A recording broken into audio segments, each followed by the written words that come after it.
Okay, third time's a charm. What does that tell you? Uh, Audio problems. No worries. Okay, let's see what the collective has as a message to the collective from a voice of the collective. We had some good cards.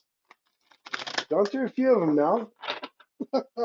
Every time it happens, I just start over from scratch. And that one wanted to come out. Oh, and it says, wait. What do we got in the bottom?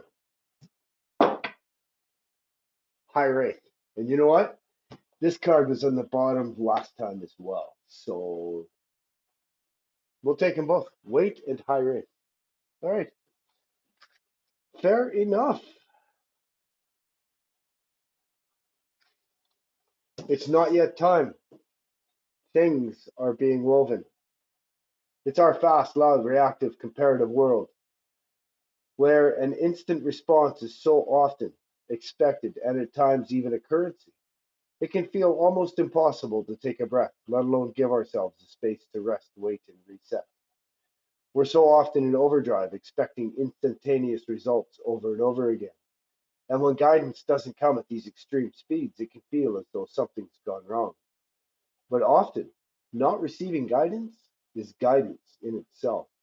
When you ask for guidance and don't receive it, it can often mean wait, it's not yet time. The details are being woven. Our challenge is to keep trusting when on the surface it appears that nothing is happening. To remember that no matter how long or bitter the winter, spring always comes. Remember, you don't need to solve all of the world's problems in a single day. But perhaps they'll be better solved with some perspective and a good night's sleep. This card is your permission to slip, to slow down, switch off, and rest. You're being reminded to have patience and trust the mystery of life. Trust that the things are being woven on your behalf. It may not be happening in the timeline you'd like, but if you gather up the patience, it will be orchestrated better than you can ever imagine. How can you slow down? Be more patient and wait. That's a really good question for Greg, too. Yeah. None of us like to wait, and yet sometimes it's the best thing. All right.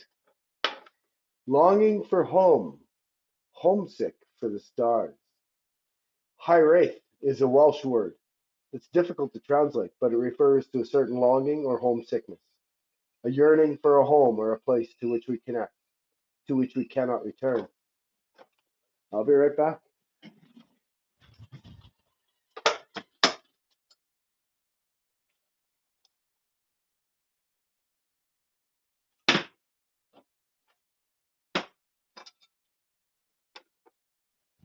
Apologies. With all the monkeying around and redoing of these things, that's funny. I'm not going to redo it. Three's enough. Three, yeah. See? Okay. For some, it's a distant memory of a planet, galaxy, or star system in the universe that your soul remembers and yearns to return to. A place you may have experienced more than Earth, which is an amazingly far out concept. And yet, our souls are eternal. So, is not anything possible? It's cool. It's a cool concept. For others, it's a longing for the unity of Source, a remembering of interconnected oneness. This yearning can lead some starseeds to travel, searching all corners of the planet to find a physical place that feels more like home.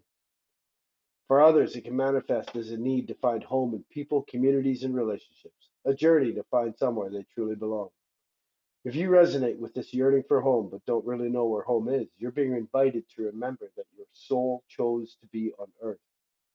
You're being called to fully commit to embodying your life. You're being reassured that you didn't come here alone, and your soul consciously decided to experience what it's like to be a soul in a human body on this planet at this time. And this time is a crux. It's the ending of a 12,000 year cycle, I believe. You're being called to anchor all of your presence, your personality, your soul, and your spirit in the here and now. To fully commit to living this life right now. To commit to putting 2 feet completely in. How can you commit more fully to your life? And that, my friends, is hopefully the last time for the day that I get to say, love you guys, be well, take care, and we'll talk tomorrow.